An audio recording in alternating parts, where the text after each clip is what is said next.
عادت رسول الله را به جای گرفتی، در مقابل این ناشکرگزار شدی.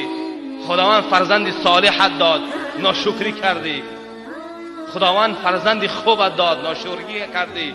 یک لقمه حلال یافتی، ناشکری کردی. همسری خوب و مطیعه یافتی، اطاعتگر یافتی.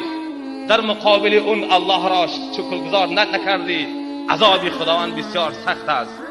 مهم نیست که خداوند زمین را بلرزاند، مهم نیست که خداوند از آسمان باران سنگ باران بیارد چکار بکند، نازل بکند.